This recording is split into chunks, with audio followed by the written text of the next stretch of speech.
Selamat pagi, bertemu lagi dengan Miss Ica. Walaupun kita udah lama gak ketemu, tapi Miss yakin kalian masih ingat dengan pelajaran yang satu ini, pelajaran PKN. Nah, sebelum masuk ke pelajaran, Miss mau ngingetin dulu kalian semua untuk tetap jaga kesehatan, perbanyak minum air putih, dan makan makanan yang bergizi. Apa yang akan kita pelajari hari ini? Pertama, silakan kalian siapkan dulu buku PKN-nya dan buka halaman 196. Ini adalah materi terakhir kita di semester genap, berjudul Persatuan dan Kesatuan Bangsa dalam Negara Kesatuan Republik Indonesia. Nah, sesuai dengan judulnya, ada persatuan dan ada kesatuan. Kira-kira mana yang lebih dulu lahir? Apakah persatuan dulu atau kesatuan? Nah, ternyata yang lebih dulu lahir itu adalah persatuan. Persatuan memiliki pengertian gabungan atau ikatan atau kumpulan dari beberapa bagian yang sudah menjadi satu.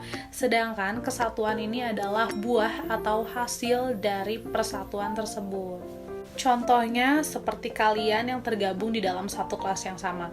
Itulah yang disebut dengan persatuan. Sedangkan kesatuannya itu adalah sikap yang muncul setelah adanya persatuan, yaitu solidaritas, tolong-menolong, kepedulian, yang nantinya akan membuahkan kesamaan hati atau kesamaan tindakan saat kalian bersikap di dalam kelas. Konsep dari persatuan dan kesatuan yang ada di negara Indonesia ini tercantum di dalam pasal 1 ayat 1 Undang-Undang Dasar Negara Republik Indonesia tahun 1945 yang berbunyi,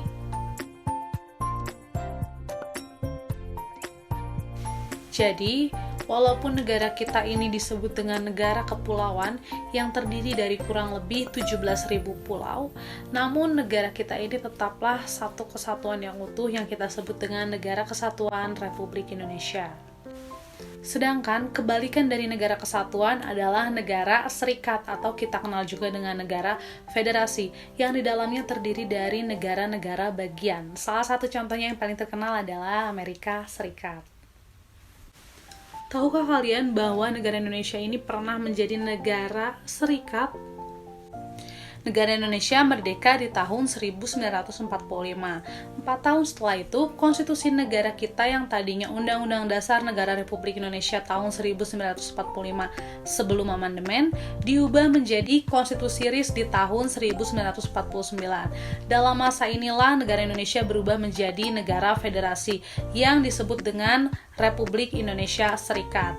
Namun hal itu tidak berlangsung lama. Di tahun 1950, negara Indonesia kembali berubah menjadi negara kesatuan dengan menggantikan konstitusi menjadi UUDS 50 atau Undang-Undang Dasar sementara tahun 1950. Miss mau tanya dulu sebelumnya. Apakah kalian pernah mengikrarkan sebuah janji kepada seseorang, baik itu kepada teman, kepada pacar barangkali? Kalau nggak punya berarti jomblo.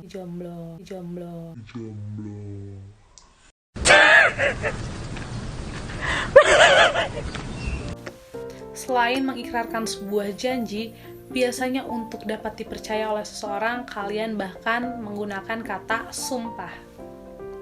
Nah, sumpah ini sendiri pernah digunakan oleh bangsa Indonesia dalam peristiwa Sumpah Pemuda yang kita selalu peringati setiap tanggal 28 Oktober.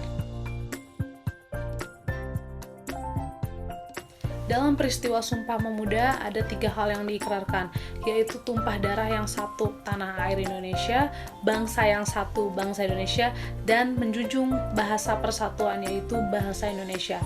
Hal ini dapat terjadi karena pada saat itu bangsa Indonesia menyadari bahwa saat kita memiliki tujuan yang sama atau cita-cita yang sama, maka kita perlu bersatu tanpa lagi memandang asal-muasal daerah yang berbeda. Nah, itu tadi adalah konsep dari Negara Kesatuan Republik Indonesia. Kita sebagai warga negara Indonesia yang telah dipersatukan melalui peristiwa Sumpah Pemuda harus menolak dari segala bentuk perpecahan yang ada di negara ini. Dan inilah materi kita di hari ini. Jangan lupa untuk mengerjakan tugas yang telah disediakan dan sampai jumpa lagi.